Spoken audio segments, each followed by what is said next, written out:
Hello, this is Mackerel Phones. The last book I talked about was rather grim.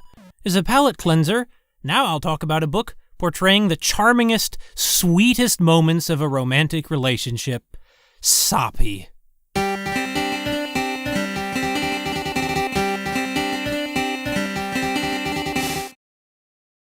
Philippa Rice is an artist who lives in Nottingham. I assume Nottingham, UK. She works in various mediums, including collage, sculpture, and comics.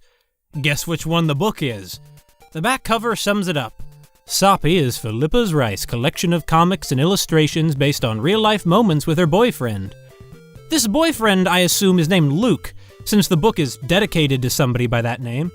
Since I can only refer to him by his given name, I'll also refer to Philippa that way, at least when I'm speaking of them as the main characters in the book. I think maybe this book was made out of some material that was previously released online. Soppy consists mainly of comics depicting moments from Philippa and Luke's life together. Usually, each page stands on its own without the other pages for context. It's rather like a short story collection, but instead of short stories, they're really, really short stories expressed through single illustrations. But I'll get back to that shortly. The only colors used are red, white, and black. Though I'd normally expect that kind of combination to evoke horror, here it's used for nothing but cuteness.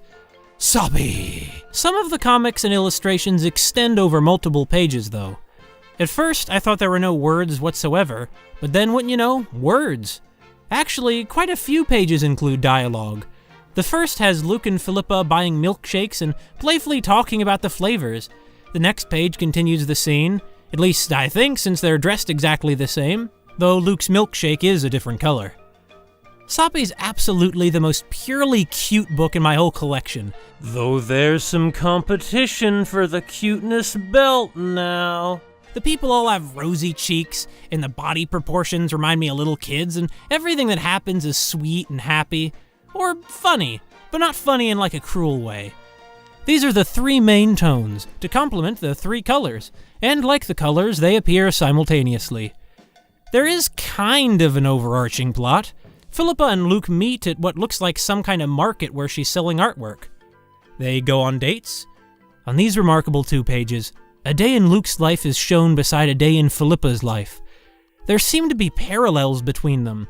Luke takes a shower in the morning, whereas Philippa bathes at night. They both work on art at desks. Initially, Philippa and Luke live separately. Even so, they contact each other from their bedrooms. They go on holiday together. Then, by page 25, they've moved into a new house. This comic ends on this funny picture of the two staring proudly over the desolation of the backyard. From here, Philippa and Luke live together in the house where they both seem to work on separate art projects. Clearly the plot is low-key, but this is an example of what I call a nothing happens plot. Literally speaking, yeah, things do happen, but at the end, the audience has the sense that nothing did. But in a good way. Soppy! Then we see page 36. Take a look at this page. First of all, I love the way Rice has drawn their reflections on the wet pavement. I've always found a lot of beauty in the reflective surface of water. I remarked that every page tells a story. Even this one does. What are they doing? Are they walking back from somewhere or going somewhere? Why does Philippa look so unhappy? Did Luke do something offensive? Is she just miserable in the cold, rainy weather? Luke is staring down. Does he feel guilty? The story that emerges is completely in the reader's head. I think Luke took Philippa out somewhere, maybe to see a movie, but Philippa thought the movie was unpleasant. Now she's annoyed with him, and even more annoyed because they have to walk back in the rain with the wind in their faces. All that from just one picture.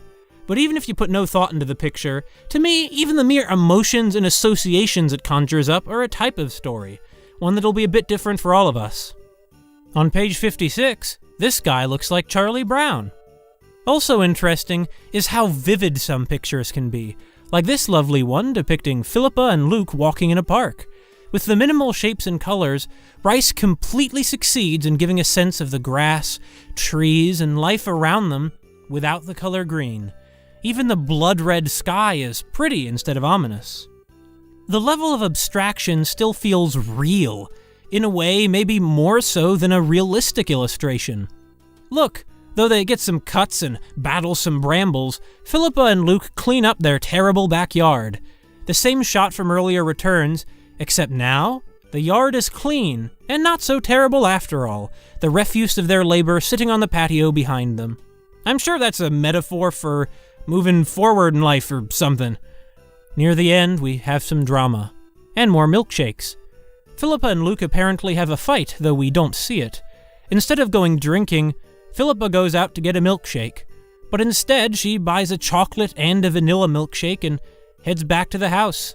Luke and Philippa embrace and make up and presumably drink their milkshakes together. Thus, the milkshake talk near the beginning, when they first met, returns. See? There is deliberate plotting.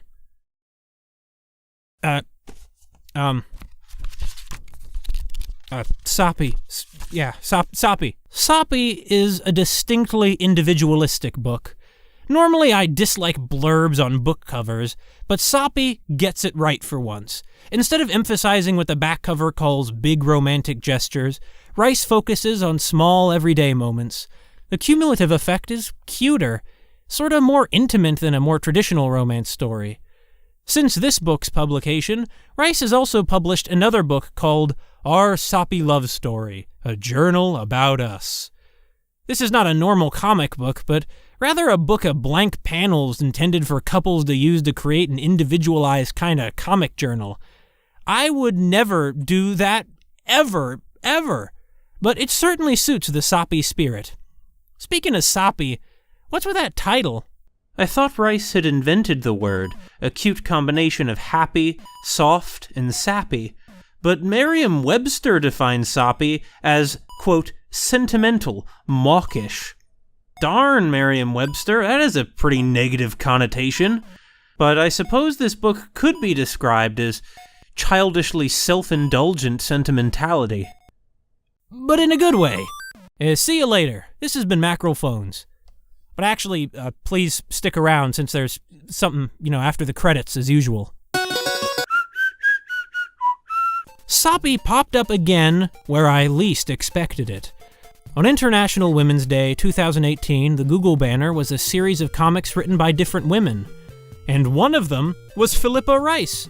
She portrays herself as a first-time mother, doubting her abilities to take care of her baby, though she finds solace in other first-time parents. The art style is the same as Soppy, so I'll go on record saying this is the sequel.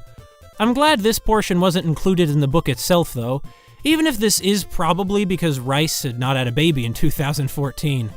Not all couples will have children, or want them, so the actual book Soppy, by avoiding the baby-having part, has a broader appeal to couples, almost all of whom might be able to see something of themselves in Philippa and Luke. That's wonderful.